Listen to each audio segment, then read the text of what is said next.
Welcome here to a very special wake-up call with Dan Tortora from inside of the Cafe Kubal studios. You know Cafe Kubal is on 3501 James Street, 324 West Water Street, 401 South Salina Street in Syracuse, 343 Fayette Street in Manlius, and on the corner of Route 11 and Taft Road at Sweetheart Corners in their drive-through location in North Syracuse. So with that being said, you see I'm picture-in-picture with one of my dogs, man, one of my guys from day zero. I can't believe it's been 6 or 7 years now that I've known this gentleman. And one of the coolest things was as Isaac and Alfred and I do Tortora and Alfred, as we were walking into Black Panther Wakanda Forever, Isaac texted me and he was like, hey, the Elmore family's here. And I've talked to your dad, Clinton, plenty of times before, but never met him in person. Got to see him and he's like, my boy's right there. And the window rolls down and there's Rhino. And I said, what'd you think? And he was like, it was good, man. It was good. I said, all right. Now, Rhino, I got to tell you, man, I cried 4 times when I first saw that movie. Yeah. I cried 4 times. We'll get into it in a second here. But we're here with Chris Elmore, a.k.a. Rhino, Syracuse, fullback, Syracuse defensive lineman, offensive lineman, tight ends. You know, at this point, I should say long snapper, kicker, punter, wide receiver, quarterback, everything. linebacker, defensive. You know, we said D-line, we rover. So happy to have Chris Elmore here on a very special wake-up call. This entire wake-up call is dedicated to you, Chris. The entire show is for you, and I couldn't think of a better way to honor you than to spend my entire morning this morning dedicated to the Rhino. So welcome to the show. Appreciate you having me, Dan. Yeah, man. So bring me, let's start that. Let's go there to Wakanda Forever. You were laughing when I said I cried. Did anybody in your family cry? Did anybody get emotional? My sister got a little emotional. She's an emotional person, though. There were times, I don't want to give the movie away for people who haven't seen it, but there were specific parts where she's like, oh, and then just the whole flip of the script of everything that happened. When you seen it, so this the script that was flipped. So it was just like, it was an amazing movie. Definitely hands down, 10 out of 10. Like, definitely everybody should go see it. Yeah, I have seen it now. I got to count. I saw it that night, and I saw it with my dad, and I saw it with my cousin. So I think I've seen it 4 times. Okay. And now, well, because I don't know if you know this, but so I grew up Spider-Man and Venom, my 2 favorite characters. And then a couple years before the first Black Panther came out, he became one of my favorites, to the point where I was getting pissed off that they kept pushing the movie back. And I was thinking, like, are they even going to make this movie? And then they made it, and Chadwick Boseman, I realized that he was in Draft Day, which is a movie I love. Mm-hmm. He was in a bunch of things. And so I started to I liked him as an actor. And yeah, for sure. And then I saw Black Panther, and I thought to myself, this is awesome. This is a franchise that can make 10 of these movies. And then his untimely passing, may he rest in peace up in heaven. And here we are with Black Panther Wakanda Forever. And I was like, all right, I had a bunch of predictions going in. I do a show called Superpowered Pop, which is all about like Marvel, DC, and all that stuff, and predicting and interviewing actors and actresses and writers and illustrators. So I had my predictions set, and I can say a lot of them did come to fruition. Definitely one of the things that made me cry is one of the things that came to fruition. So did you get emotional at all? Did you get choked up? I mean, you didn't have to cry, but did you have any moments in that movie? Yeah, I definitely got choked up at the end. Okay. Like, I'm gonna be a spoiler here. When they brought the son out, and then just him saying that he was T'Challa Jr., it choked me up, because I was like, man. And just to talk about Chadwick for a moment, and just like the movies that he's done in his lifetime, just like Third Good, 42 to Jackie Robinson, and just all the roles that he's played throughout his short time in the industry, is just like, to see the impact that he had on a lot of people is just amazing. Yeah, and obviously, if people haven't seen this, spoilers obviously are going to happen here. It's been out for a while, but it came out on November 11th, and it's almost been 2 months. So I think we can talk about it now. I usually give it 8 days, but that was one of my predictions, was that the way that they could carry on his story is to give him a son. Now, I thought his son was the guy, was the little kid that they saved in the preview where you see Okoye run out and grab that one child when the Right. water's coming in with the attack from Namor and obviously the people of Telokan. So I thought that was the son, but I Right. did predict that he would have a son because that would be the way to carry it on. And when they showed Yep. that he was the son, and then I didn't even realize that he was the one that greeted the queen, T'Challa's Right. mother, when she first came to Haiti. And I Right. didn't even realize that. And I went back and I said something to Isaac, and he was like, really? And I said, yeah, if you go back and you check it out, he was the one. And then when he says, can you keep a secret? And Shuri says, yeah. And he said, well, two songs, my Haitian name.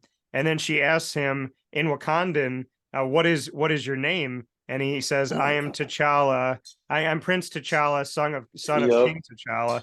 And I just remember sitting there going like, all right, man, I'm done crying in the Yeah, movie. that was the point where it's like, oh man, oh man. So you got I like how they brought it about though. Just keeping him away and then just having the mother just train him up and just get him prepared for that day when he does come back to Wakanda and just everybody like it was a crazy movie. I loved it for sure. and I don't know where you're at, and I don't want to go up against one of my brothers here, but something about Lupita Nyong'o in this movie, even more than the first one, who plays Nakia, I've Right. decided that if I ever get to cross paths with that woman, I got to make a play for her. I have to. All right, there you go. There you go. So you got to see it with the fam. You got to spend a lot of time with the family. Your Yeah. parents, I mean, your entire family has been so incredible about supporting you and being there for you. I'm not surprised that, every game day, just like, Garrett Williams's family and a bunch of families out there, injury or not, playing or not, there's certain families that just show up to the games, they keep supporting, Mhm. they keep loving. What can you say in that respect that your family, with or without you on the field, has been so incredibly supportive and present for Syracuse football? So yeah, that's something that goes way back to when I first started playing football. Like my dad was at just about every game. I could still remember one game I played in high school where he literally pulled up in the ambulance truck, him and his partner, like they're on duty, and they just happened to have a call around the area, and they pulled up, and he's in his full uniform, his partner's in his uniform, and they're just sitting there watching the game. They're right there on the outside the gate watching the game, and I just happened to see him, and then obviously he ended up getting a call, so he had to go. But just just the level, just the levels that my dad takes it to support me, my brother, and my sister. Like I couldn't ask for a better father, and just a better male role model. And you can obviously see he's done a good job raising me, done a good job raising my sister and my brother. And, like he just doesn't get enough praise. So Yeah, in some families, Chris, have a mom and a dad, some have a dad, yeah. some have a mom. What can you say about, like you said, mentioning your dad and everything he's done, just what life was like in your household and has been like in your household with your brother and your sister and you, knowing that, your father's kind of had to be it all for Mhm. everybody. Yeah, so it was kind of rough because taking care of three kids by himself, especially being a firefighter, is hard because he's working 24-hour shifts, and then all I can remember is him working a boatload of overtime. Like I'm talking about 24 hours on, come home, he just wants to go to sleep because he's got to get up and has another 24-hour shift tomorrow. So it's just just me having to grow the older brother in the house, just having to grow up a little bit older and making sure that my younger brother and sister were taken care of, and we were going to school and things like that, had a way to school, and just trying to help him out as best as I could because he was doing the best he could, providing for us, putting a roof over our head, food in our mouths, clothes on our back. And like that's all we can really ask for, and just giving us the opportunity to be successful in life. And that's exactly what he did. He gave us opportunity and we took it and we ran with it. What was it like not having a maternal figure, so to speak? It was kind of hard, especially having a younger sister. So I have four older brothers, one on my mom's side, three on my dad's side, and then our sister, she's the baby of the family. So just, trying to raise her as best as we can. Like we can only do so much as males and then try not to rub off on her. And then it's things like, having to get her hair done and things like that. And her just growing up and just not wanting her to see all the things that we do as men, but just always trying to have a female figure present. You know, like we presented female figures in front of her. Like I had a stepmom at one point where it was like she's not really my stepmom, but it's like she was a mom figure to me. So she's like my stepmom. She used to always come over the house.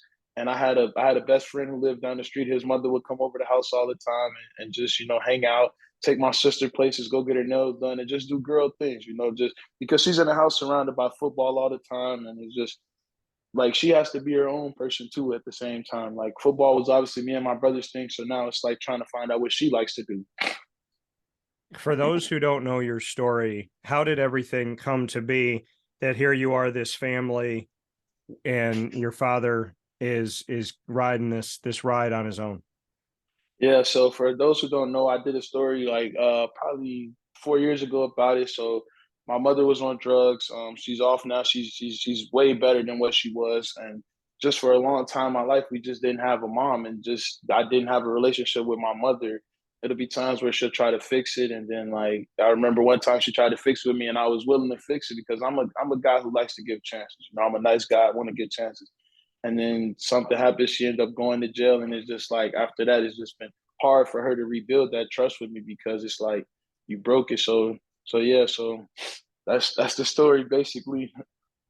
Like you said, being a forgiving person, and I can definitely understand that. What did you learn about forgiveness? Because I can tell you from my perspective that what I learned about forgiveness, because I grew up thinking about it the opposite way, and I think a lot of people think this way. They say forgiveness. Oh, well, if you forgive somebody, then you say it's okay what they're doing. And I said, no, what I learned is forgiveness is not for the person that hurt you. Forgiveness is for you to Yep. release yourself from the jail that you're under from whatever they did to you. Yep. So how did you learn about forgiveness, and how did you learn the difference between forgiving somebody and letting them back in? Because those are two different things.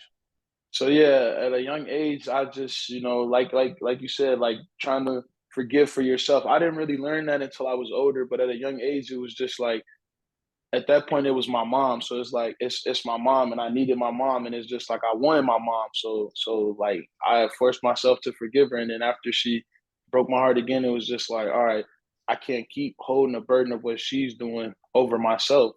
So now it's just like I gotta let her get better on her own. Like obviously I text my mom like I'm one of those people who are mature, and when I have to say something, I let it be said. And my parents respect me to the full. I've never disrespected my parents or anything, but they know like when something's not right, I will be the one to speak up because I was the oldest in the house, and I've seen a lot more things than my younger brother and younger sister seen. So I understood a lot more things at a younger age. Yeah. And just having conversations with my dad now, just like him seeing the man that I've become, he's just surprised because, like I said, he wasn't there a lot when I was young. So he really didn't know what was going on when he wasn't there. He only could see for the 24 hours that he would be there. So it's just, I did a lot of growing on my own, you know, I don't know. That's just who I was. Like, Your brother and your sister that were there in the house with you when your dad was at work all the time, like you said, he looks at you today and is like, how did you become this man? Because he wasn't always there, you know, right. working as a firefighter and trying to provide for his family on his own. Mm-hmm. How did you and your brother and your sister under one roof? How did you guys raise each other in a way, I guess? So yeah, for one, there were a lot of fights all the time. We would fight with each other. My brother and his sister, they were the worst because they were the two youngest, so they used to always get into it. But my brother, he's the most protective over my younger sister. Like they would always get into it. Like, and it got to a point where like when we were in high school, she was still in elementary, and they're like she'll probably try to wear like a skirt, like a skirt that goes down the knees to school, and he's like, what are you doing? Nah, put some pants on. Like, you know, just things like that because we know how men can get and tend to see women and things like that. So he just, you know, trying to step into his role as the second oldest and things like that. So we really looked out for each other. We really looked out for each other, so to say. So like if I was in the wrong, my brother and sister had no problem telling me that I was in the wrong. And I had no problem having them criticize me because we were growing together. Chris Elmore, aka Rhino, here in this wake up call with Dan Tortora special inside of the Cafe Kubal studios. You said you had to do a lot of kind of raising yourself. who were your role when your dad wasn't around, couldn't be there, he was working to Yeah. provide for the family?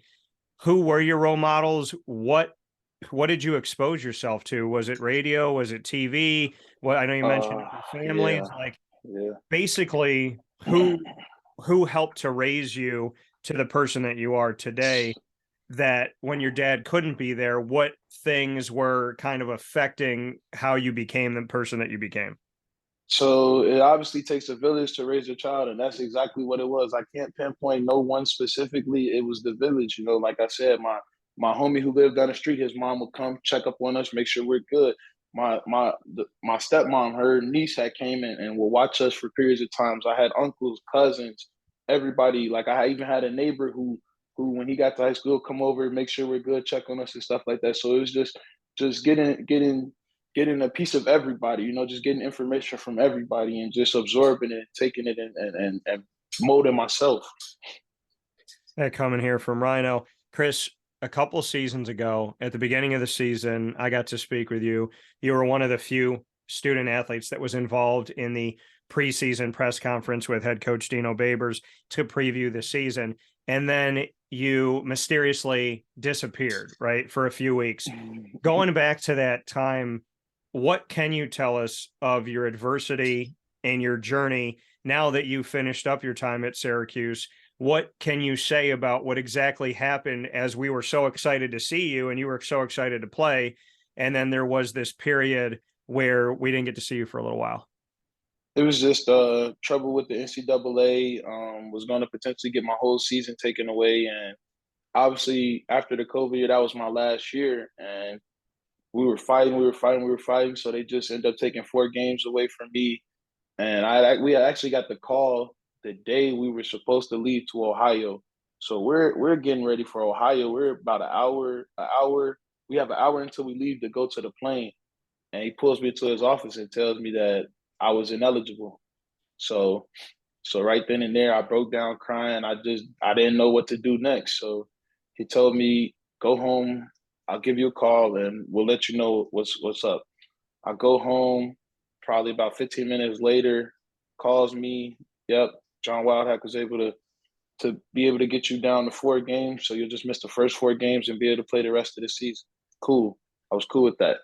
So obviously, we all know what happened. I obviously didn't get to play the rest of the season. I played the next 4 games and broke my thumb against Virginia Tech. So that put that season on hold for me. When the NCAA, like you said, they were looking to take the whole season away, what was their reasoning of taking that time? Just academically ineligible. I was at that point I was fifth year and I hadn't graduated yet, but I was just right there on the cusp of graduating. So we were able to fight and let me play that season. There's a lot of people, and Chris, I don't think we would be picture in picture today if I was one of these people. I would like to think we wouldn't be. A lot of people in the media don't tell the truth, right? Yeah, And a lot yeah. of people take advantage of you. They corner you into telling your story, hoping that you trip up. With so many people, and I actually came out and said something that I believe your father responded to, Clinton, Mm-hmm. during the process, because I've always known you to be a good person. Mm-hmm. It's knowing that so many people were trying to figure out why you were ineligible, why you couldn't play, wondering about your character. Did you do something? People talk about drugs. Oh, did Mm-hmm. he hit somebody? Was he involved in a Mm-hmm. and Mm-hmm. seeing all the things people were saying about you, how did you and your family handle the fact that there were people in the media trying to find something evil about you and trying to essentially tell your story without your approval? I'm gonna tell you this, Dan. It's crazy that you told me that because I knew none of that. I knew none of that. I'm not one who's big on looking at what the press has to say because obviously there was a reason I didn't want to tell my story because at the time I wasn't comfortable and I felt that it wasn't needed to be known at that time, which is why I just like how they were trying to corner me, I was circling around and circling around it. So like there's the answer. The answer was I was academically ineligible and that doesn't make me a bad person, doesn't make me stupid or anything. So for those who had bad things to say, I was academically ineligible. So there's your answer. And they can take that and write whatever stories they want to write because now I'm graduated. So I have no complaints. I'm graduated. I'm on a successful path and I'm doing what I'm doing. So You talked about when you said he in the story of trying to get you, back to being a part of the season last season, he being Dino Babers. mhm. He had come out and spoke about after you got hurt this year that there was a chance you could come back, which I think would be what, a seventh year. Yeah. And he did talk about how that was going to be up to you. What ultimately made your decision on not coming back, and how soon did you know, like during the season, at what point did you have that conversation with Dino and say, hey, I know I can try to do this, but I'd like to move forward? So right after Steph and I got hurt, he brought us in his office and we just basically talked for about an hour to 2 hours just about life and just about potentially coming back. Like he had presented the idea to me and just things like that. But it was like right after surgery, I just went in a hole, not a hole to where I was depressed and things like that, but just a hole to where I just wanted to be by myself. I didn't want to talk to anybody. I just wanted to figure out what my next move was and just make sure that my next move was my best move. Because, this just the past 2 years, it took a toll on me for real. Like I was talking to teammates and things like that, just telling them like the past 2 years just took a toll on me mentally. And it's just like if I'm not in the right headspace, how can I go out there and compete and play next to the man and play next to the man, and he knows that I'm 100% in it because that's one thing that I talk with a lot of the young guys now. I want to make sure that their mental is right because that's the majority of the game. The game is 80% mental. If your mental's not there, then you're not there. You're not present. So just making sure that my mental is straight, and then the best option for me at that time was hey, I'm gone. Like my body's had enough, my mental's had enough. Like it's time to go. Like you just got to know when a good thing has come to an end. How did Dino take that? Like you said, a couple hour meeting. How did he take that when you ultimately made that decision public to him? So I think I made the final decision. I want to say midway through the season. Yeah, midway through the season, he had just like we had just started talking about best options for me.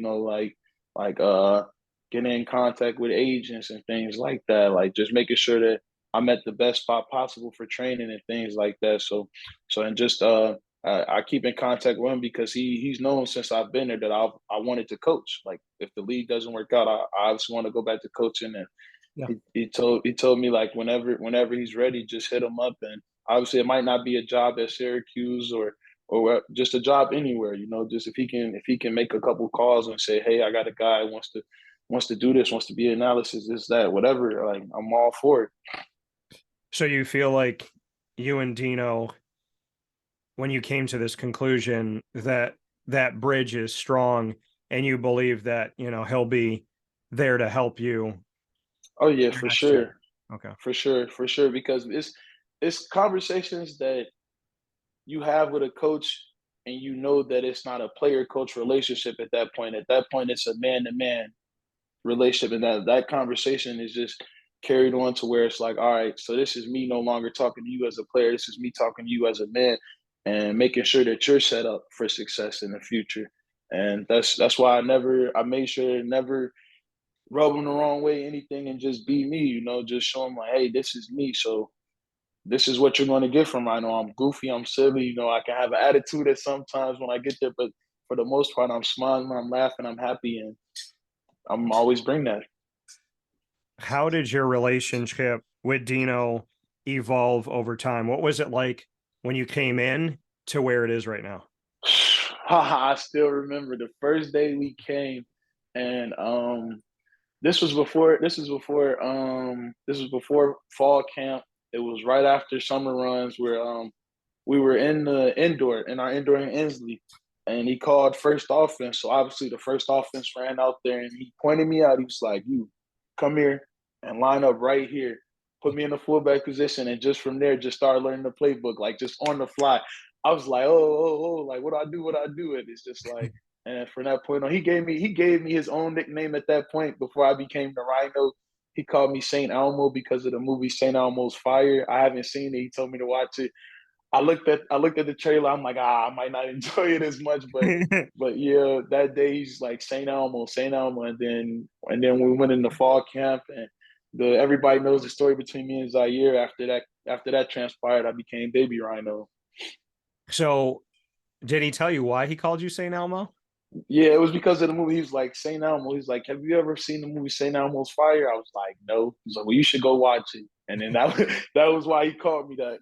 Okay. And then was it a character in the movie or you don't know? It's just the title of the movie, Just and the he just title. said St. Elmo's. Yeah, So, and like you said with Zaire, to become Baby Rhino, how did that come to be with him? And obviously Zaire Franklin is one of the, in my opinion, one of the greatest players that we've seen in Syracuse in recent history. Might go down as one of the greatest linebackers that we've ever had at Syracuse, in my for opinion. sure, for sure, for So bring sure. me into how Zaire and you created Baby Rhino, because the baby fell off now. Now it's just Rhino. Yeah, oh yeah, Rhino's grown now. It's big Rhino. so so we all know the story. Boom. It's the first padded practice of the summer. So everybody's talking to me like, oh, like this what you want. Like coach is telling me like, hey, this what you were recruited for. This what we waiting to see.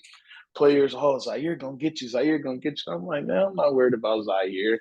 Like obviously at the time I knew who Zaire was. So we go out. I forget exactly what period it was, but first play we run a zone, and I'm inserting on zone. So I'm the key blocker. My block is Zaire.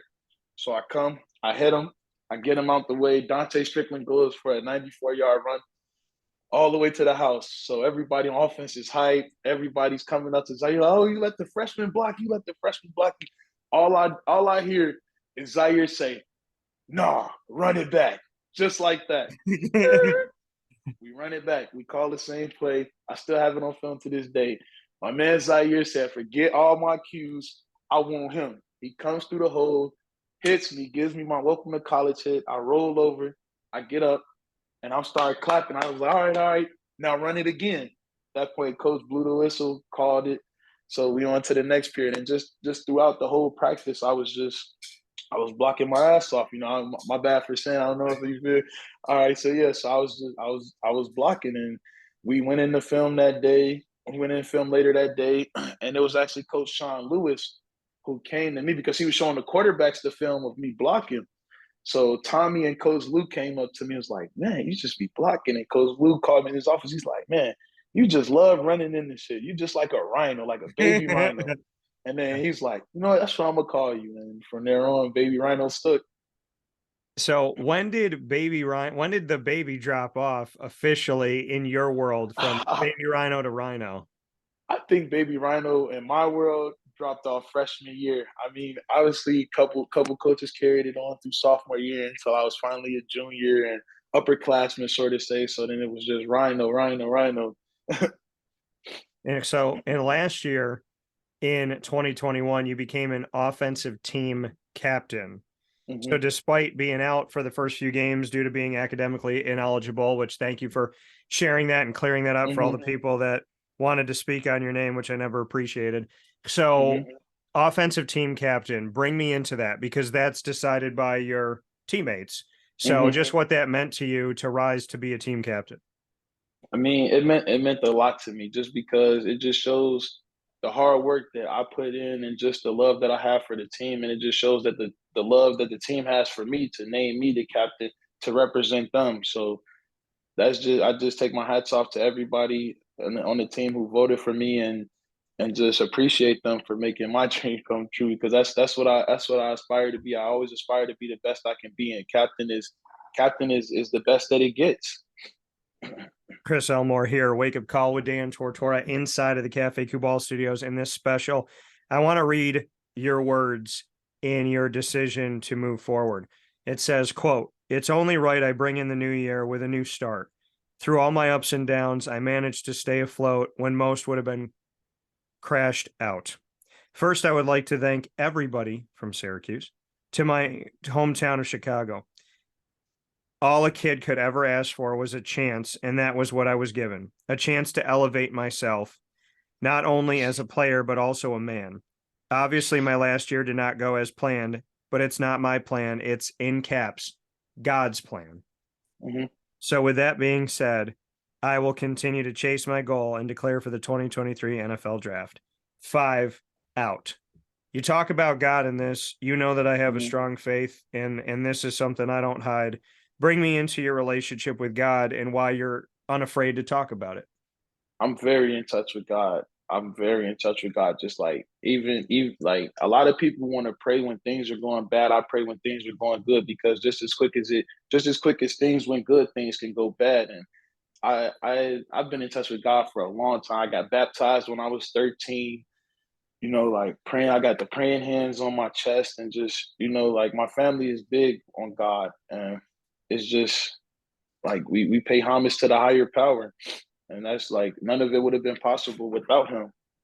How did God help to get you through what you've been through in your life with your mom, with injuries, with hearing people talk about you from the outside looking in? You've dealt with a lot of things that, I mean, obviously in the world of sports and entertainment, you're going to deal with criticism, but dealing with things that happen within your family and injuries that you couldn't control, Mhm. how has God been there for you and how has he led you to where you are today? It's just going all the way back from Chicago, like just helping me make it out. Just when time and times where I probably wouldn't even have been here and where I'm at right now. Just looking back on all the times where things could have went bad for me or just like not the way I wanted to, and just thanking him helping me in certain situations where it's like, all right, like it's nobody else but God, and just realizing that it's like it's like you got to slow down, like you got to use your blessings. Like I feel like I'm blessed, and it's crazy because my grandma tells me all the time, like she doesn't know what it is. She's big on God too. Like she just tells me all the time, like I'm blessed. Like even before Syracuse, like as I was young, like because I told I matured early, so like I've always been on the phone with my grandma. And she's just like you're blessed, like you're chosen, like no matter what it is you do in life, you're going to do good. And just hearing those words from her, it just always stuck with me. And just I just man, it's a lot of it's a I will say this, Dan, it's a lot of times where my scholarship could have been taken away, my life could have been taken away, like just everything could have been taken away from me, but it wasn't. And I realized that that's not me. That's not me doing that. That's the man upstairs. And that relationship, I'll tell you, Chris, is the one relationship you can always count on. Yeah, for sure. For sure. Your dad said something here recently, and I want to read this too, because Clinton, he is unafraid to put his feelings out there. Oh yeah. Oh yeah. That's my dad. So he said, not only am I dealing with Chris doing his NFL preparation, Craig getting his master's, and my daughter working, going to school and taking care of home. If you teach them right, they can only do right. Parents, please do right by your children. Sorry to say I sacrificed a very special relationship to put my children in the best possible position. Wish she would have understood. I have the privilege to communicate with someone on a daily basis, and thank you for being so positive and understanding. God is good. And then he talked about getting a call from an agent and this and that, whatever. What's it like to have a dad like Clinton? Some sometimes it gets annoying because it's like all he wants to do is brag about. So he's like, Dad, just chill, like you feel, just chill, like. But like it's my dad. That's how my dad is. Like he has nothing else to talk about but us, and it's just like it's the same thing when he was working. He come home and he just vent to us about what happened on the job and things like that, and just some of the things that he would tell us is like we were kids, we were like, man, but it's like he needs to get it out because he has no one else to talk to. So we were just there for my dad, like how he was for us. And that's my dad. He wrote in that post that he sacrificed a special relationship in his life in order to do right by you guys. What does that mean to you? It just means that's the type of person he is. Like I remember times where he'd get off work, some of his buddies from the firehouse or somebody like they'll tell him, "Oh, come out, come chill with us." Nah, I'm spending time with my kids. It's the only time I get. I'm going back to work tomorrow, or like a regular fireman shift would be 3 days off, 1 day on, 3 days off, 1 day on. So if he gets a 3 day week, if he gets that 3 days off, he's taking it. He's not trying to do anything else because he knows what comes on that fourth day. So just trying to prepare himself and just looking at how he was able to lock in and prepare himself mentally, I feel like that rubbed off on me. And when whatever I do, like I lock in mentally and it's laser focus, tunnel vision. And you talk about laser focus, tunnel vision. I want to link that back to something you said before. You said mental is 80% of the game. I talk with people all the time because I constantly have to do this myself, because if you're not continuously learning and growing, you're standing still or you're dying. Mm-hmm.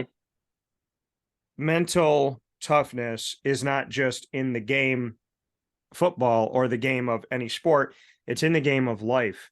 Yep. How, Yep. how important to you is mental toughness, to go a little bit deeper into it? And how do you stay so mentally tough? What are some of the things you do? So some of the things that I do, well, I'll answer your question about mental toughness. Like just I feel that it's very important for everybody to have because I actually had a friend of mine who I went to school with in high school who had actually took his own life, and it's like you never know what somebody's going through, and like some people aren't as mentally strong as other people, but for me, I'm a person who considers myself very mentally tough, and that's just because I like to hone in and lock in on the task at hand because at the end of the day, it's bigger than me. It's bigger than me. If you go to my post when I post my for declaring for the draft, you see that the whole Chicago is right behind me, and I feel like I got the city on my back end. I can't let them down. Can't let my family down, and it's just everybody who's given me the best opportunity to succeed. I just always think about them and I lock in like this is for them. Like it's not me. It's bigger than me. This is for them. This is for a city that's in despair, and just me trying to shine that light on that city and help the younger athletes. And to speak on that, me and Aaron Roberts, we're about to start our own training thing, and it's called Wild Hogs Training. So he actually started it himself last year, and just due to funding, he didn't have the funds to really get it going. But I was able to sit down with him when I was back in Chicago. So he actually knows one of my cousins who is a big time basketball trainer in Chicago. Everybody knows him, so he was able to sit us down, break bread, and give us a blueprint of how he started with his basketball thing, and how he's elevated now, and how he's gotten guys to D1 schools and got guys in the league and things like that. And that's what me and Aaron Roberts want to do. We want to train kids and we want to give back to the community. Why? And that's, and it's an incredible thing. And thank you for that. Why Aaron Roberts? What is it? What's that relationship like between you and him? So it's crazy. I actually played against Aaron Roberts my freshman year, and he was a senior. It was a Public City Catholic League Classic, and we didn't know each other at the time. But I had two guys on his team who I grew up with playing little league ball with, so I had actually put them on his team. And when he was in Syracuse, he was my host for my official. So, we just talking, chopping up, just two guys from Chicago. So when I got there, he kind of took me under his wing, and it was just like, like we're not supposed to be here. We know where we come from, and it's not people who are from where we're from doing this. So we got to take this opportunity and run with it. And it's just things like that he instilled in my head at a young age. Like when we went down to Miami and played the U, I just took it in. It was a surreal moment, and we played LSU. It was a surreal moment. It's like people from Chicago don't get to see this every day. Like we're not big on football. We're a basketball city, and it's just like taking moments like that and just reflecting on where we come from. And, you talk about Chicago and having that city on your back. Enrique Cruz Jr., who comes from right outside of there. What's your relationship like with him? And did you know him before he came to Syracuse? That's my little brother, and no, I did not know him before I came here. I did not know him. So Chicago, it gets crazy. Like blacks stay with the blacks, whites stay with the whites. It's really segregated in Chicago, So like me and Enrique, like on a regular day, if we were just two regular Chicago people, we'd probably walk past and not even look at each other. And that's just how it is in Chicago. It's just like that. But once Enrique came, I introduced myself to him right away because I like when we get the people out of Chicago because it's like, all right, let's show them a new lifestyle. You know, I'm always harboring on the coaches like, y'all didn't get nobody for Chicago, y'all didn't get nobody for Chicago. Who y'all going to get? Who y'all going to get? And it's just like I love to see when people from Chicago make it because we know what comes with living in Chicago. Why is Chicago where it's at right now? Why has it become so dangerous? Why has it become so segregated? What's going on? There's no more structure. There's no more structure. I would say back before I was even born, they like we had gangs for as long as I could remember, you know, but a lot of the gang leaders had structure within the organizations. Like obviously they're still doing crimes and doing this, but it's like it used to be where it's like if I want you to go get him, go get him. Don't go and just shoot up a random crowd with kids and shoot up a house and just things like that. Like it's no more structure. Just everybody's doing what they want. Like earlier today, right before I hopped on here, I saw a video in a Chicago gas station. Like two guys are hiding guns behind the chip bag as the police are coming in, but they're in a stolen vehicle. So obviously the police were going to search them anyways. And it's just stupid things like that. Like they have no structure, have nobody like a male role model to show them what's right or things like that. So guys just hop into the streets and they feel like the streets are their family, but the streets don't love you. Like, and that's stuff that I learned at a young age. Like the streets have no love for y'all. I've lost homies to the streets, and that's a wake up call for me. If that's not a wake up call for anybody else, then I don't know what it takes. I've got homies who've been in jail, who are in jail now. I've got homies that then died, and it's like I Yeah. don't want to be that. I don't want to spend all my life behind jail, or I don't want my dad to have to bury me. Like, come on, it's like I got all my life to live. So it's just knowing the right and wrong and just growing up in a well structured environment. And when the streets came calling for you, your brother, your sister, when there were opportunities or moments where you could say, okay, you know what, we're home by ourselves, dad's working, this and that. Mm-hmm. What kept you all from going there? I got practice. I got something better to do. I got homework to do. I got something better than just hang out and wanting to be on the block with the guys, smoking weed and staying up past 2 a.m. for no reason, knowing I have to go to school tomorrow. Like it was just stupid. Like it's just seeing my homies come to school the next day and they barely look like they didn't washed up and stuff like that. Like, but they were out all night, staying up, doing God knows what. So for you, speaking up and speaking out about this, what do you want to tell people out there I mean, to the youth, but also not the youth, to really any age? What do you want to tell people? Because I don't think, I think evil and hate Mm-hmm, speak so loudly.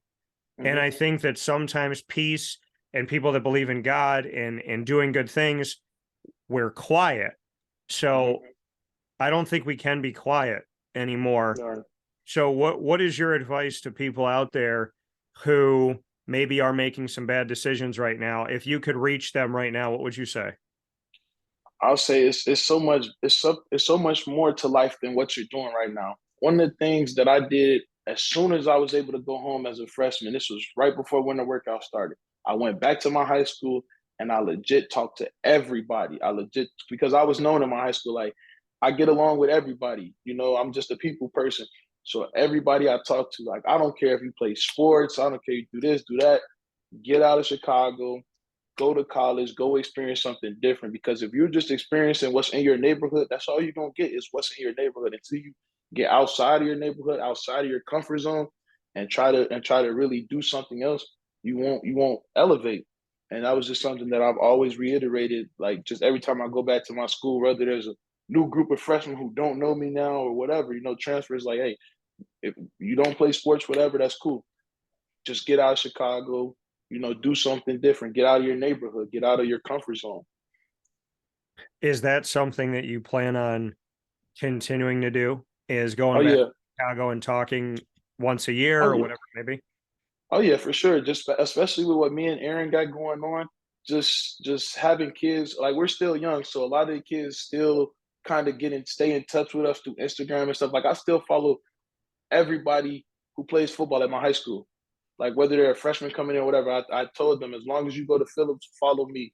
And just from there, that connection right there, like y'all can hit me whenever, like we could chop it up, whatever y'all need. Y'all want to play the game, cool, we could do that. If y'all just need some advice, I give y'all advice. And that's just something that me and Aaron Roberts are trying to take and run with, just that we're still closely connected with a lot of the youth, that we want to make sure that they see the light at the end of the tunnel. And you said that you and Aaron met with somebody to help you with the blueprint. So what does what you guys are trying to do, what is it evolving into? So it's going to evolve into, basically it's going to be training. So we're going to focus on training football players who obviously wouldn't have the shot that they would without the help that they're getting, and just basically giving kids the opportunity that we didn't have growing up. I know that you've heard me say this 1,000 times. I never had a role model growing up, like somebody who came back from college and told me like, hey, this is what this is that. And that's what we want to be. We want to be those role models that's been through the ring. We've been D1. We know what it takes. I'm going through training right now. Like hit me up. Like, hey, how's training? Like, what does a regular day for you look like? Oh, this is what a regular day looks like. This is what you can do now to prepare yourself for the future, and just things like that. Coming here from Chris Elmore, Wake Up Call with Dan Tortora, Spotlight Special, the Rhino here inside of the Cafe Kubal studios. Chris, before I let you go, a few other pieces here. You're getting set for the NFL. If I'm a general manager right now of an NFL franchise and I'm sitting here with you and I'm saying, Chris, okay, fullback to me is a dying breed, or, why should I take you? Or you've been through injury or this, that, and whatever I throw, if I were to throw at you, why be a fullback? What are you trying to bring to the NFL? Why are you different? Why are you special? If I told you, you got 5 minutes to wow me, and then I'm jumping on a call with another player, what are you going to tell me? I'm going to tell you that I'm going to bring my best every time. That's cliche that people always say that, but that's just me. And you can go and ask anybody, like, that's just who I am. I'm going to bring 100% all the time. And, not just at fullback, whatever position, whether you need me to be the long snapper, whether you need me to run down on kickoff, whether you need me to be a lead blocker on kick return, like I'm willing to do whatever it takes to play, because this is something that I've done my whole life. And, like, not to say that I don't know anything else, but this is all I know for real is football. This is what I live and breathe is football. And with the injuries happen. But at the end of the day, all I need is opportunity, a foot in the door, just to show you what I'm capable of. You played fullback, you played tight end, you played offensive line, you played defensive line. Bring me into why being a Swiss Army knife is going to help an NFL team. It's going to help an NFL team because you might be paying one guy who plays just D tackle $1 million, when you could pay me half what you paying him, and I'll play fullback in his position and kickoff and whatever else you need me to play. And I'll take that pay cut for the love of the game. Why do you love the game so much? It's what I grew up around. It's just how I found my outlet again, and it's what saved me. Like I said, like those nights where I could have been on the block with my homies and this, that. No, I was in practice every night. I was in practice grinding. I was in practice getting it, because I didn't want to sit there on the block at night. I wanted to elevate me as myself as a person. So I honed in on my skills with football and took it and ran with it. Do you feel like your faith in God helped you to stay focused? For sure. For sure. None of this would have been possible without him. Why the NFL? What is it about the NFL that makes you feel like, hey, this is, I mean, when did you fall in love with the dream of wanting to be a part of this? And what would a spot for you in the NFL mean to you? A spot in the NFL for me would be a surreal moment and a dream come true, just growing up and just watching all the players that I have. It was a time point in my life where I just knew everybody in the NFL, like guys will make a play, and I'm like, oh, that's such and such. Like, that's such. And my dad would be like, man, like, how do you know that? Because that's what I do. I study the game, because if these are guys who I'm going to go against, I want to know how he plays. I want to know what kind of player he is. I want to know what his favorite move is. Like, if I was to block Dwight Freeney, I know the chop swim. I know the chop spin is coming. So, all right, so what am I going to do to counter that? And that's just what I become, a student of the game. Like, You put me in front of a board right now and tell me to draw a split zone against an Okie front. Okay, I'll do it. You tell me draw up this against that. Okay, I'll do it. Okay, what kind of coverage is this? I might not be a quarterback or this, that, but I know coverages. I try to take every part of the game and instill it in myself because that's what will separate me from a different fullback. Okay, Rhino can read coverages in this when this fullback can only run power. Rhino can do this and when this guy can do. So I just wanted to try to take every aspect of the game and put it into my game, just so that I would always know that I'm right. You must truly love this game to do, like you said, you can pay me half of what you're paying him, and I'll do more for the love of the game. I'm a fullback, but I'm going to learn how to read coverages like a quarterback because I want to have the intelligence. You've done so many things to make yourself valuable 10 times over to a team. Who did anybody kind of tell you, hey, Rhino, do these things, learn this stuff, get yourself ready in these ways, or was this just you? This is just me, like I'm a big Madden player, like playing Madden. I learned a lot of coverages on Madden and just like sometimes it'll be times where like pass concepts come in because we were with tight ends and we were with slot receivers. So it'll be pass game concepts where it's like, all right, Ryan, go with the O line. I'll go with the O line, but then I'll come back around and hey, what's this, that? Because I want to know, like, all right, if I'm in and I have to run a dig, or a shallow or something, I want to know where the next man is going to be at, so that I can see, like, all right, if it's this type of coverage, I can have a window here and just things like that. Like, just try to elevate my game as much as possible. I'll tell you right now, from all the answers I've heard over the years, if I was an NFL GM, I'd bring your butt into the I appreciate it, Dan. I would, man. Chris Elmore here, the Rhino. Rhino, you got to play in the Camping World Bowl, one of the greatest seasons that Syracuse had, in some cases in over 20 years, in other cases in 10 years plus. When you got to be in the Camping World Bowl, that was the game where I believe you had your first collegiate catch in that game, a 6-yard catch against West Virginia. So in the Camping World Bowl, you had that. You didn't get to be here in the Bad Boy Mowers Pinstripe Bowl, but I see you wearing the shirt right now. So I was able to get all the gear. so were you there for it? No, so they actually had a locker for me set up and everything. I had my bag. I hit some of my teammates, say, make sure you guys bring it back for me. Before I came up. So I'm actually in Boston right now training. So before I came to Boston, I drove up from Chicago to Syracuse, grabbed my stuff, loaded the truck, told everybody bye again, and then headed straight to Boston. So not getting to go to the Pinstripe Bowl, you work so hard to get to these bowl games. Some people say that outside of the college football playoff, no bowl game matters. Agree or disagree, having played in the Camping World Bowl and seeing this team advance to the Pinstripe, does every bowl game matter? I feel like every bowl game matters. Just like you said, like you work so hard. We work so hard for this, and it's just like this is basically earned. It's not given. The bowl game. We work so hard to get to the bowl game and be a bowl game team. Like I feel like every bowl game is important. Whether it's a low bowl game or a high bowl game, like a playoff game. Like it's all important. What do you remember most fondly about the Camping World Bowl of 2018? I remember everything from the Camping World. I remember everything. It was great vibes, and I'm training with somebody from Boston College right now, and we were just talking about our bowl game experiences, and and just comparing the two, and just things like that, and just telling him all the things we did from going to what is it, Universal Studios and things like that, and just the Camping World, just being in Florida in general, like the hotel we stayed in, like the players lounge when we first got there, the bowl game gifts, and just how the whole week went for us. It was a surreal moment. Do you have a favorite gift or event that you did? Yes, so so I don't know if it's still on Twitter, but the camera followed me around the whole day when we were in Best Buy because all I wanted was the Apple Watch. Yeah. All I wanted at that time was the Apple Watch, and we were like, we took Coach Babers on the tour. He's like, the Apple Watch, like, what's that do? So we took him with us. Like, hey, like this, that. So we just showing him everything. He's like, okay, all right. Kind of for a second thought he was gonna buy Apple Watch too, but I already knew I wanted the Apple Watch.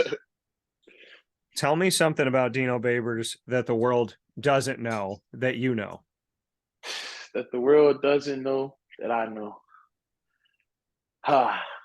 Let me see. I don't want to say nothing crazy, so I'm trying to think real hard before I speak.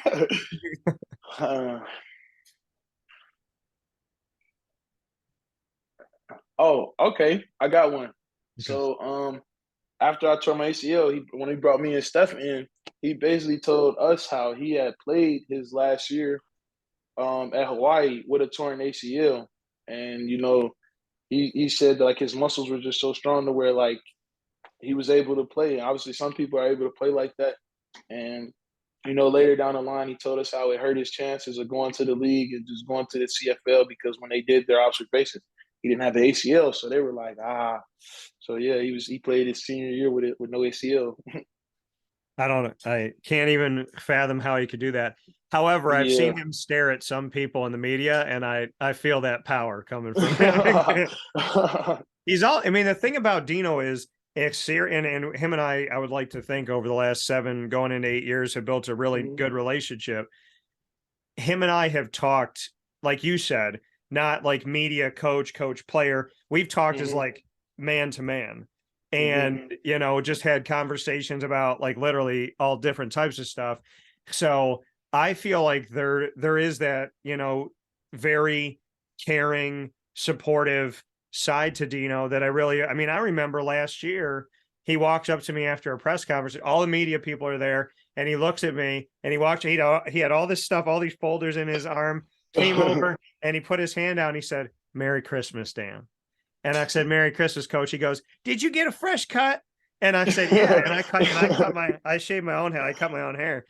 And Okay. he goes, I do the back and everything. And he was like, "Did you get a fresh cut?" And I go, "Yeah." He goes, "I was looking at you during the press conference. I was like, I know he got a fresh cut." So, That's just him. That's yeah, him, just funny. yeah, there's just special Funny stuff character. about him. So Rhino here with us. Rhino, we're gonna do a thing called rapid fire to round out today's special with you here with Chris Elmore, aka Rhino from Syracuse football history, and definitely, hopefully, some NFL history coming up here very soon on Wake Up Call from inside of the Cafe Kubal Studios. Obviously, I'm your host, Dan Tortora. We're gonna do a thing called rapid fire, and we're going to go back and forth. So you're going to get an opportunity, because I hear the NFL in their interview process ask some off the wall questions out of nowhere. So this is going Yeah. to be your test that you get to interview me, so the NFL can see what type of interviewer you are. And they're going to see All how right. you can answer some crazy questions. So we're going to go back and forth with a few here. You get to start. You can ask me a question. All right. Dan, what do you see yourself bringing to a team? What do I see myself bringing to a team if I was on a football Yep. team? Yep. I would say bringing my faith, bringing my ability through speech and action to bring people together. I think that I have the ability to lead. I think everybody does, but I think that I could definitely bring leadership. I could bring comedy. I could bring, a way of making everybody really feel involved. And, I would give them hell. Listen, I would go out there Oh and yeah. train like crazy. And I'd put my body out. Listen, with guys like you, I mean, the guys know in the locker room, I like to think y'all know, if you put me out there and you're like, all right, you know what? You got to protect Elmore. You know that I'm going to protect you. I'm going to be training like crazy to get my body Oh right, yeah. for sure. So, and we just we lost Chris here for a second. So hopefully we'll get Chris back here momentarily, but we lost him here on the broadcast. So hopefully we'll be able to work him back in here as we had the opportunity. We're starting our questions off and had some good questions coming in here with Mr. Elmore. So we'll look to have him back here in just a moment. And yeah, we're going to be able to bring him back in. So here we're getting Chris back in to the Cafe Kubal Studios here on Wake Up Call with Dan Tortora, where sports meets that thing called life. So as we get Chris set back up here in our city, we got you. So Yep, we good. All right. all right, we can see now. All We got right. all right. All right. We got Chris here. So yeah, man, I said just saying, I think I'd bring leadership, comedy, and I'd be training my butt. The thing about me at 5'8", and I'll tell you this, I know I don't have the poundage that you got out there as a fullback right now, but I can tell you I got some muscle. I'm a strong dude. I will say that. So I would definitely go out there, bring leadership, comedy, a lot of passion, faith, And I can promise you, and I think I've said this before, that if I'm in a room with a bunch of my family, with a bunch of brothers, sisters, whatever it may be, in the case of football, brothers, Mhm. I can tell you without question that nobody's getting to my brothers unless they go through me, and they're not going to get through me. I love it. I love it. I love it. Great answer. Thank you. I'm going to throw this one to you since you asked me the question. I want your honest opinion. If I was on your team and we were playing Yeah. for Syracuse right now, what do you think I would bring? I think that you would, like you said, you definitely bring the comedy. I feel like you would definitely bring us closer together as a team, just because your personality. You like to talk, so you feel me talking to people. You feel me, no matter where they're from, getting to know guys and just bringing them closer. And hearing what you said, I definitely like what you said about not letting nobody touch your brothers. I feel like at 5'8", you'll probably be my running back and won't have to protect me. I'll be protecting Yeah. you. Yeah. I'll be saying, like, give me a hole, man. I'm just going to try to outrun everybody. So, Hey, you got it. Hey, Dan, run right here. yeah. All right. I like it. Thank you for that. What's your next one for me, Chris? Okay, okay. Well, I know it's supposed to be rapid fire, but ooh, all right.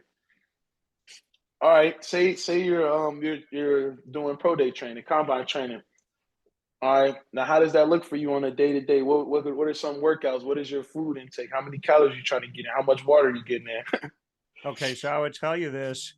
I don't do a good job at counting calories. I will say that. All right. But I do drink a ton of water, and this is the biggest water bottle that I have, and it can take a ton of water in it, and it came from my last ex-girlfriend. And so I asked somebody, I was like, man, I love Spider-Man, and I love that I can put a ton of water in here and I drink it all day, but I wasn't fond of the way she treated me. So my question was, do I keep it or do I let it go? So before I finish answering your question, should I keep it or should I throw it out? Hey, I'll say this: as long as it doesn't remind you of her, keep it. Keep Okay. it. All right, fair enough. Yeah, it doesn't remind me of her. I like it because it's like the biggest one that I got. So I All would right. say, I am trying to eat more salad. I'm trying to do that. Okay. And I was on a everyday thing for over 300 days that I'm trying to get back to, and will get back to, which is being at least 10,000 steps a day, because I had been in good physique. My arms were good, my legs were good, but my torso I wanted to change. And then, I Right. mean, the only thing you do is put the work in. And then I started to see these indents and these like and I was like, oh, where are that muscles from? So, and going to sleep at night and feeling something hard right here. And, so I would say my regimen would be what I want it to be is at least 10,000 steps a day, plenty of water as always. I cut out a lot of, dead calorie stuff. I don't really drink. I don't drink beer. I don't really drink alcohol at all. So All right. that's All not a right. concern. And eating more salad and making sure that when I am hungry, that I've made it a point to have like a lot of like raisins and nuts and different things around the house, that when I want to snack on something, I'm not taking in something I don't need. Okay. So I would Okay. say that. All right. All right, Chris, you're the Rhino. Give me a nickname. Give you a nickname. Ooh. Okay. Okay. Okay. Okay. Let me see. All right. Let's think position here first. All right. So we say running back will be the position. Okay. Okay. He's saying give you a hole, so I'm thinking he's got to be fast. Can't say cheetah because that's Tyreek Hill. So do we call him the gazelle? Are you agile?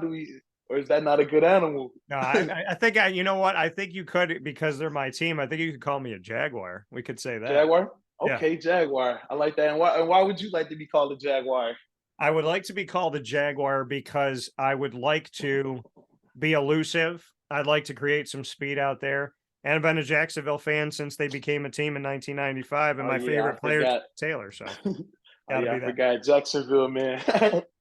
All right, Chris. Let me see. I got one for you. We'll do a couple more here. Let me see. My Yep. one for. Well, I just asked you what you would call me, so now it's your question. All right. Well, I asked you, why would you want to be called Panther? Okay. All right. So you All did. right.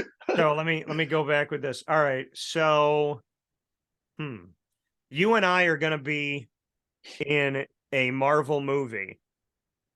What do you want the movie to be about, and which characters are we and who are we fighting?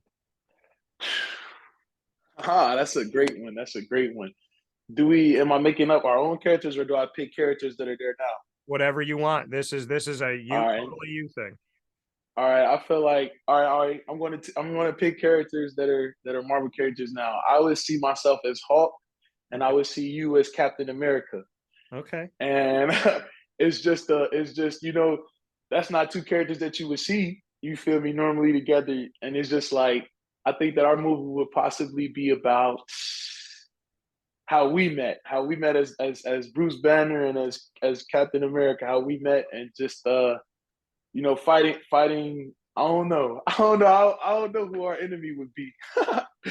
That's a tough one. Yeah, we'd have to figure that out because there's been some good Yeah, ones. But why did you pick Hulk and why did you pick Captain for me? I feel like just me being a Rhino, like Hulk. He's actually not my favorite Marvel character, but he's definitely one of the better Marvel characters, and I can see myself being like the Hulk, and just Captain America for you because I can see you like as a leader, just being able to lead the team and making sure that everything is everything is everything, everything's good. Well, I appreciate that. And I will tell you in the dating world, as I am a single man in this crazy environment out there, I will tell you that I have the Captain America complex. And what I mean Okay. by that is that I believe growing up, and I still believe in this, chivalry, being a gentleman, morals, values, Yep. belief in God, treating women with respect and treating them as an Mhm. equal. I believe that that's how I grew up. Then I Mhm. crashed into the ocean and they thawed me out in the 21st century, and I don't know what women want anymore. So Yeah, man. it's Man, it's crazy. crazy. No, It's crazy. nobody seems to want the good man anymore. So, Man, it's crazy. so give me your last question for me, and then I'll throw you a final one.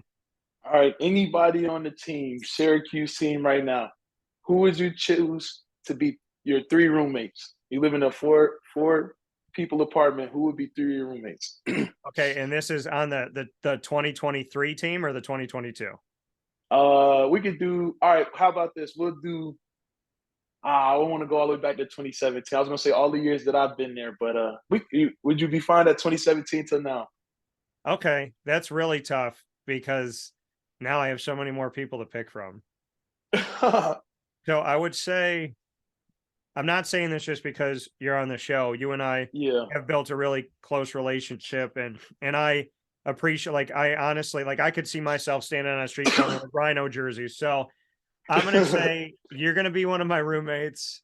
okay, okay. I gotta have Garrett Schrader because he's an interesting dude, man. Yeah, I he is. I think he genuinely loathes most of the media, and I feel like, well, it's like the way he comes out. It's like he knows the people that talk about him, and he answers you in such a way to be like, I want you to know that I don't genuinely care about Yeah, anything you have to say, and I'm gonna be yeah, on it no matter what. He's got the yeah, lumberjack. He's got the, like, I'm gonna call you out. He's got like that, NFL quarterback like mentality, mannerism, like beard yeah. way about him. So I'd have to have Schrader because I feel like he'd say funny things, like just really low in his voice that would be ridiculous but awesome to experience living together. So I'm gonna Yeah. say, and I do want people to know, and Schrader, if you're watching this, I've said it over and over again. I might be the only one that defended the fact that I believe that he's not just a runner and he can actually throw the ball. Yeah. So when he came out and people were trying to pretend like, oh, you can throw, and we always said that, he was like, no, you didn't. But No, you didn't. so, Yeah. so I would say I gotta have Schrader because I respect him and I enjoy what I know of him. I'd like to know more. I'd have you because you and I would just have a really good time. And oh my lord, this is so ridiculously hard. 2017. Ugh. If I'm going back to 2017, all right. So you know what? So I said this based on having all these years, but if I'm going to go back to 2017, because that predates Garrett Trader, so I would Yeah. say if I'm going back to 2017, oh my lord, I'm going to have you. I'm going to have so many guys are going to be mad at me. because I'm close with so many people every year. So Yeah. I would have you, I would have based on 2017, I'd have Steve Ishmael because him and I were like brothers before he even came to Syracuse. Okay. And I'm gonna have my guy Mo. I gotta have Mo. I gotta have Mo Neal. Mo, something told me that you were gonna pick Mo Neal, and I like that. I like Yeah. that. If it's 2017, then it's got to be Steve, you, and Mo. If Yeah. it's at any time, then like and I told him Yes. this. Anytime McKin- from 2017 to now. so I would have to add this one in as a caveat. McKinley Williams came on my show and he yelled, he was like, "Mob!" like that. He yelled it. But Michael Jones looked at me and I was like, hey, man, this season I went over to him and we built a good relationship. And I shook his hand and I, brought him in, gave him a hug. And I was like, dude, keep the mob going. I love it. And he looked at me and he went, and it was terrifying.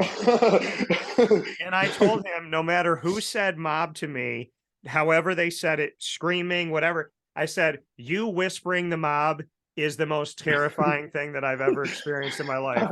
So I would probably say Michael. Okay, yeah, that was actually my roommate for a year. So yeah, Do you have a favorite roommate at Syracuse? a favorite roommate. Oh yeah, my boy Nakeem Johnson. Okay. Nakeem Why? Johnson. He's because like it's crazy.